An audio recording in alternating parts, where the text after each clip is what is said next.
దినవృత్తాంతములు మొదటి గ్రంథము 7వ అధ్యాయము. ఇస్సాకారు కుమారులు 4. వారు తోలా, పువ్వా, యాషూబు, షిమ్రోను అనువారు. తోలా కుమారులు ఉజ్జీ, రెఫాయా, యెరీయేలు, యహ్మయు, ఇబ్సాము, షెమూయేలు. తోలాకు పుట్టిన వీరు తమ పితరుల ఇండ్లకు పెద్దలు. వీరు తమ తరములలో పరాక్రమశాలులై ఉండిరి. దావీదు దినములలో వీరి సంఖ్య 22,600. ఉజ్జీ కుమారులలో ఒకడు ఇజ్రహయా. ఇజ్రహయా కుమారులు మిఖాయేలు, ఓబద్యా, యావేలు, ఇష్షీయా. వీరు 5 పెద్దలై ఉండిరి. వారికి బహుమంది భార్యలను పిల్లలను కలిగియుండుట చేత వారి పితరుల ఇండ్ల లెక్కను వారి వంశములలో సేనకు చేరిన వారు 36,000 మంది ఉండిరి. మరియు ఇస్సాకారు వంశములన్నిటిలో వారి సహోదరులైన పరాక్రమశాలులందరూ తమ వంశావళుల చొప్పున 87,000 మంది ఉండిరి. బెన్యామీను కుమారులు 3, బెల, బేకరు, యెదీయవేలు. బెల కుమారులు 5, ఎస్బోను, ఉజ్జీ, ఉజ్జీయేలు, యెరీమోతు, ఈరి. వీరు తమ పితరుల ఇండ్లకు పెద్దలు, పరాక్రమశాలులు. వీరి వంశములో చేరిన వారు 22,034. బేకరు కుమారులు జెమీరా, యోవాషు, ఎలీయేజరు, ఎల్యోయేనై, ఒమ్రీ, యెరీమోతు, అబీయా, అనాతోతు, ఆలెమెతు. వీరందరూ బేకరు కుమారులు. వీరు తమ పితరుల ఇండ్లకు పెద్దలు, పరాక్రమశాలులు. వీరందరూ 20,200. యెదీయవేలు కుమారులలో ఒకడు బిల్హాను. బిల్హాను కుమారులు యూషు, బెన్యామీను, ఏహూదు, కెనయన, జేతాను, తర్షీషు, అహీషహరు. యెదీయవేలు కుమారులైన వీరందరూ తమ పితరుల ఇండ్లకు పెద్దలు. వీరిలో యుద్ధమునకు పోతగిన పరాక్రమశాలులు 15,200 మంది ఉండిరి. షుప్పీము, హుప్పీము, ఈరు కుమారులు. ఆహేరు కుమారులలో హుషీము అను ఒకడుండెను. నఫ్తాలీయులు బిల్హాకు పుట్టిన యహసయేలు, గూని, ఏసెరు, షిల్లేము. మనష్షే కుమారులలో అస్రీయేలను ఒకడుండెను. సిరియా దేశస్థురాలైన ఉపపత్ని అతని కనెను. అది గిలాదునకు పెద్దయైన మాకీరును కూడా కనెను. మాకీరు హుప్పీము, షుప్పీముల సోదరిని పెండ్లియాడెను. దాని సహోదరి పేరు మయక. రెండవ వానికి సెలోపెహాదని పేరు. ఈ సెలోపెహాదుకు కుమార్తెలు మాత్రము పుట్టిరి. మాకీరు భార్య అయిన మయక ఒక కుమారుని కని అతనికి పెరెషు అను పేరు పెట్టెను.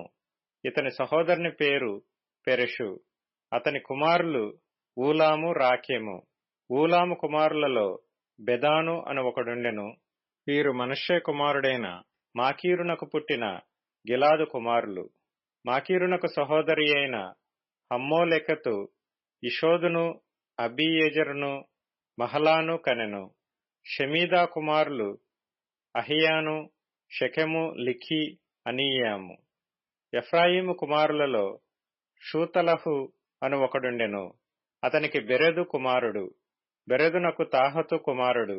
తాహతునకు ఎలాదా కుమారుడు. ఎలాదాకు తాహతు కుమారుడు. తాహతునకు లాబాదు కుమారుడు. వీనికి షూతలహు, ఏజెరు, ఎల్యాదు అనువారు పుట్టిరి. వారు తమ దేశములో పుట్టిన గాతీయుల పశువులను పట్టుకొని పోవుటకు దిగిరాగా ఆ గాతీయులు వారిని చంపిరి. వారి తండ్రి అయిన ఎఫ్రాయిము అనేక దినములు దుఃఖించుచుండగా అతని సహోదరులు వచ్చి అతని పరామర్శించిరి.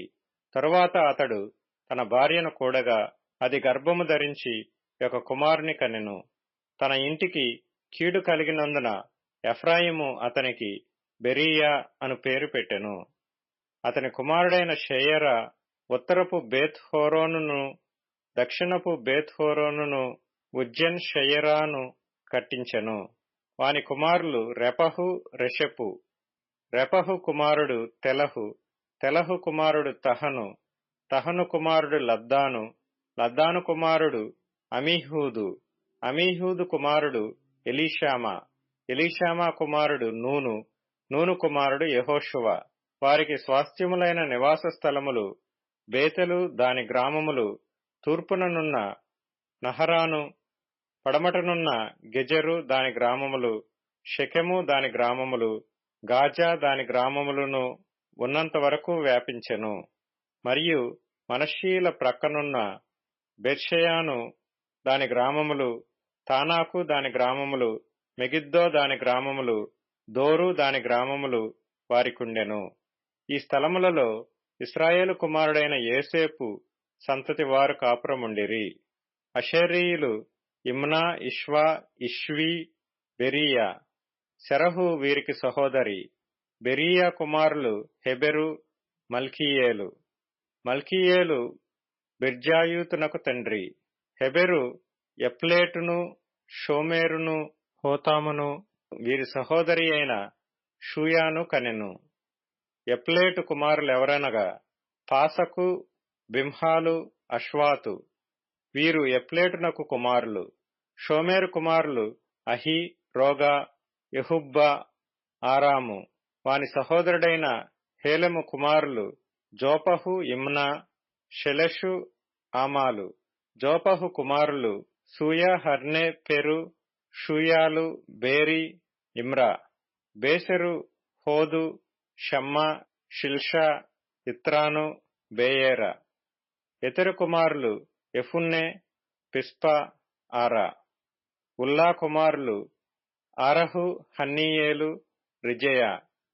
ఆషేరు సంతతి వారైన వీరందరును తమ పితరుల ఇండ్లకు పెద్దలను, ప్రఖ్యాతి నొందిన పరాక్రమశాలులను, అధిపతులలో ముఖ్యులునై ఉండిరి.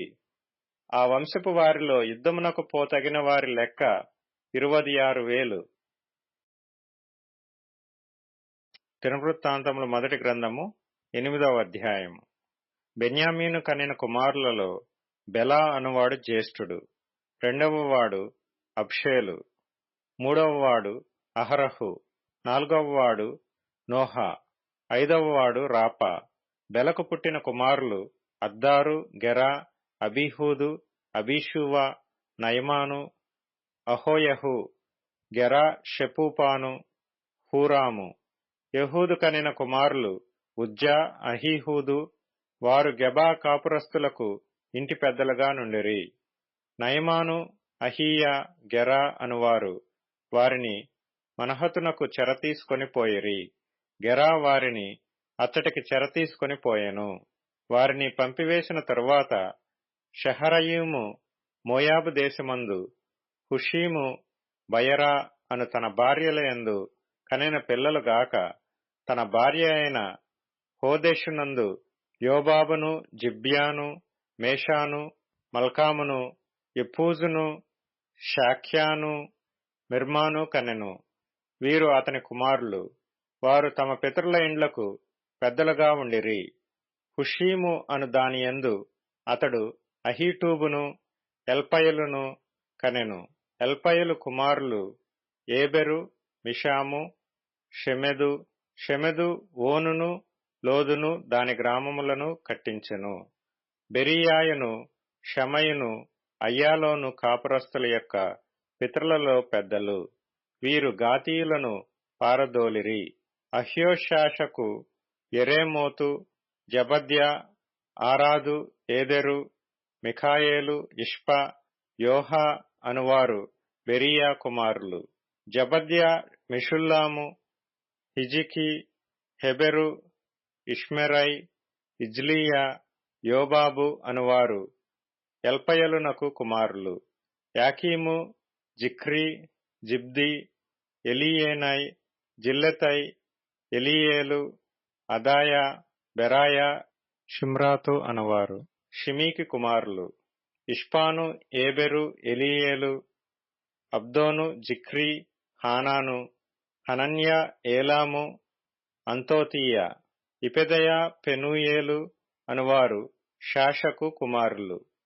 షంషెరై, షెహర్యా, అతల్యా, యహరెషా, ఏలీయా, జిక్రీ అనువారు యెరోహాము కుమారులు. వీరు తమ తమ తరములన్నిటిలో పితరుల ఇండ్లకు పెద్దలను ప్రముఖులనై ఉండి యెరూషలేమునందు కాపురముండిరి. గిబియోనునకు తండ్రి అయిన వాడు గిబియోనులో కాపురముండెను. ఇతని భార్య పేరు మయక. ఇతని పెద్ద కుమారుడు అబ్దోను. మిగిలిన వారు నూరు, కీషు, బయలు, నాదాబు, గెదోరు, అహ్యో, జెకెరు అనువారు. మిక్లోతు షిమ్యాను కనెను. వీరును తమ సహోదరులతో కూడా వారికి ఎదురుగానున్న ఇండ్లలోనే యెరూషలేమునందు కాపురముండిరి. నేరు కీషును కనెను. కీషు సౌలును కనెను. సౌలు యోనాతానును, మల్కీషూవను, అబీనాదాబును, ఎష్బయలును కనెను. యోనాతాను కుమారుడు మెరీబ్బయలు. మెరీబ్బయలు మీకాను కనెను. మీకా కుమారులు పీతోను, మెలెకు, తరేయ, ఆహాజు. ఆహాజు యెహోయాదాను కనెను. యెహోయాద అలెమెతును, అజ్మానెతును, జిమ్రీని కనెను. జిమ్రీ మెజాను కనెను. మోజా బిన్యాను కనెను. బిన్యాకు రాపా కుమారుడు. రాపాకు ఎలాశా కుమారుడు. ఎలాశాకు ఆజేలు కుమారుడు. ఆజేలు కుమారులు 6. వారి పేర్లు అజ్రీకాము, బోకెరు, ఇష్మాయేలు, షెయర్యా, ఓబద్యా, హానాను. వీరందరును ఆజేలు కుమారులు. అతని సహోదరుడైన ఏషకు కుమారులు 3. ఊలాము జ్యేష్ఠుడు. యెహూషు 2వవాడు. ఎలీపేలెటు 3వవాడు. ఊలాము కుమారులు విలువిద్యయందు ప్రవీణులైన పరాక్రమశాలులు. వీరికి 150 మంది కుమారులను కుమారుల కుమారులను కలిగిరి. వీరందరును బెన్యామీనీయులు. కీర్తనల గ్రంథం 96వ కీర్తన. యెహోవా మీద క్రొత్త కీర్తన పాడుడి, సర్వజనులారా యెహోవా మీద పాడుడి. యెహోవా మీద పాడుడి, ఆయన నామమును స్తుతించుడి. అనుదినము ఆయన రక్షణ సువార్తను ప్రకటించుడి. అన్యజనులలో ఆయన మహిమను ప్రకటించుడి. సమస్త జనములలో ఆయన ఆశ్చర్య కార్యములను ప్రచురించుడి. యెహోవా మహాత్మ్యము గలవాడు, ఆయన అధిక స్తోత్రము పొందదగినవాడు. సమస్త దేవతల కంటెను ఆయన పూజనీయుడు. జనముల దేవతలందరూ వట్టి విగ్రహములే. యెహోవా ఆకాశ విశాలమును సృజించినవాడు. ఘనతా ప్రభావములు ఆయన సన్నిధిని ఉన్నవి. బల సౌందర్యములు ఆయన పరిశుద్ధ స్థలములో ఉన్నవి. జనముల కుటుంబములారా యెహోవాకు చెల్లించుడి. మహిమ బలములు యెహోవాకు చెల్లించుడి. యెహోవా నామమునకు తగిన మహిమ ఆయనకు చెల్లించుడి. నైవేద్యము తీసుకొని ఆయన ఆవరణములలోనికి రండి. పరిశుద్ధాలంకారములు ధరించుకొని యెహోవాకు నమస్కారము చేయుడి. సర్వభూజనులారా ఆయన సన్నిధిని వణకుడి. యెహోవా రాజ్యము చేయుచున్నాడు. లోకము కదలకుండా స్థిరపరచబడియున్నది. న్యాయమును బట్టి ఆయన జనములను పరిపాలన చేయును. ఈ వార్తను అన్యజనులలో ప్రకటించుడి. యెహోవా వేంచేయుచున్నాడు. ఆకాశము సంతోషించునుగాక, భూమి ఆనందించునుగాక. సముద్రమును దాని సంపూర్ణతయు ఘోషించునుగాక. పొలమును దాని యందుగల సర్వమును యెహోవా సన్నిధిని ప్రహర్షించునుగాక. వనవృక్షములన్నీయు ఉత్సాహధ్వని చేయునుగాక. భూజనులకు తీర్పు తీర్చుటకై యెహోవా వేంచేయుచున్నాడు. న్యాయమును బట్టి లోకమునకు, తన విశ్వాస్యతను బట్టి జనములకు ఆయన తీర్పు తీర్చును. అపోస్తలుల కార్యములు 12వ అధ్యాయము.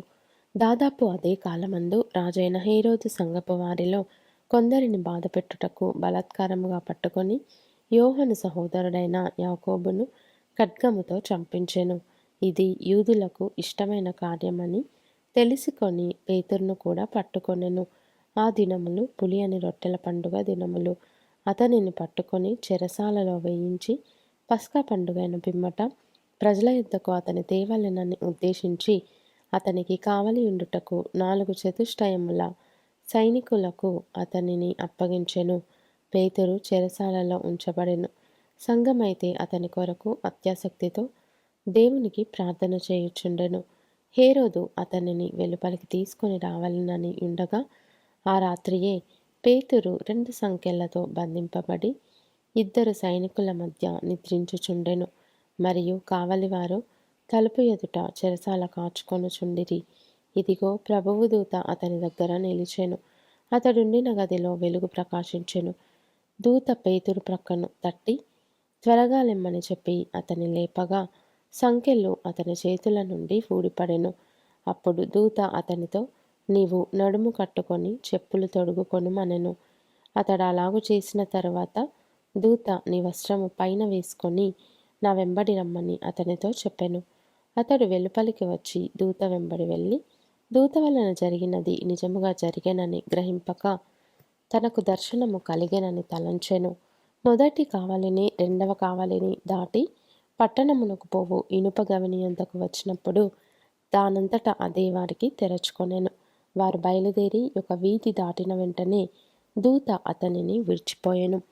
పేతురుకు తెలివి వచ్చి ప్రభువు తన దూతను పంపి హేరోదు చేతిలో నుండి యూదులను ప్రజలు నాకు చేయ ఉద్దేశించిన వాటన్నిటి నుండి నన్ను తప్పించి ఉన్నాడని ఇప్పుడు నాకు నిజముగా తెలియనని అనుకొనెను. ఇట్లు ఆలోచించుకొని అతడు మార్కు అను మారుపేరు గల యోహాను తల్లి అయిన మరియ ఇంటికి వచ్చెను. అక్కడ అనేకులు కూడి ప్రార్థన చేయుచుండిరి. అతడు తలవాకిటి తలుపు తట్టుచుండగా రొదే అను ఒక చిన్నది ఆలకించుటకు వచ్చెను. ఆమె పేతురు స్వరము గుర్తుపట్టి సంతోషము చేత తలుపు తీయక లోపలికి పరిగెత్తుకొని పోయి పేతురు తలుపు దగ్గర నిలుచున్నాడని తెలిపెను. అందుకు వారు, నీవు పిచ్చిదానవనిరి. అయితే తాను చెప్పినది నిజమని ఆమె దృఢముగా చెప్పినప్పుడు వారు, అతని దూత అనిరి. పేతురు ఇంకను తట్టుచున్నందున వారు తలుపు తీసి అతనిని చూచి విభ్రాంతి నొందిరి. అతడు ఊరకుండుడని వారికి చేసైగ చేసి ప్రభువు తన్ను చెరసాలలో నుండి ఎలాగూ తీసుకొని వచ్చెను వారికి వివరించి యాకోబునకును సహోదరులకును ఈ సంగతులు తెలియజేయుడని చెప్పి బయలుదేరి వేరొక చోటికి వెళ్ళెను. తెల్లవారగానే పేతురు ఏమాయను అని సైనికులలో కలిగిన గలిబిలి ఇంతంత కాదు. హేరోదు అతని కోసరము వెదకినప్పుడు అతడు కనబడనందున కావలి వారిని విమర్శించి వారిని చంపనాజ్ఞాపించెను. అటు తర్వాత హేరోదు యూదయ నుండి కైసరయకు వెళ్ళి అక్కడ నివసించెను. తూరీయుల మీదను సీదోనీయుల మీదను అతనికి అత్యాగ్రహము కలిగినందున వారేక మనస్సుతో రాజునొద్దకు వచ్చి అంతఃపురమునకు పై విచారణకర్తయగు బ్లాస్తును తమ పక్షముగా చేసుకొని సమాధాన పడవలెనని వేడుకొనిరి. ఎందుకనగా రాజు యొక్క దేశము నుండి వారి దేశమునకు గ్రాసము వచ్చుచుండెను. నియమింపబడిన దినమందు హేరోదు రాజవస్త్రములు ధరించుకొని న్యాయపీఠము మీద కూర్చుండి వారి ఎదుట ఉపన్యాసము చేయగా జనులు ఇది దైవస్వరమే కాని మానవస్వరము కాదని కేకలు వేసిరి. అతడు దేవుని మహిమపరచనందున వెంటనే ప్రభువు దూత అతన్ని మొత్తెను గనుక పురుగులు పడి ప్రాణము విడిచెను. దేవుని వాక్యము ప్రబలమై వ్యాపించుచుండెను. బర్నబాయు సౌలును తమ పరిచర్య నెరవేర్చిన తరువాత మార్కు అను మారుపేరు గల యోహానును వెంటబెట్టుకొని యెరూషలేము నుండి తిరిగి వచ్చిరి.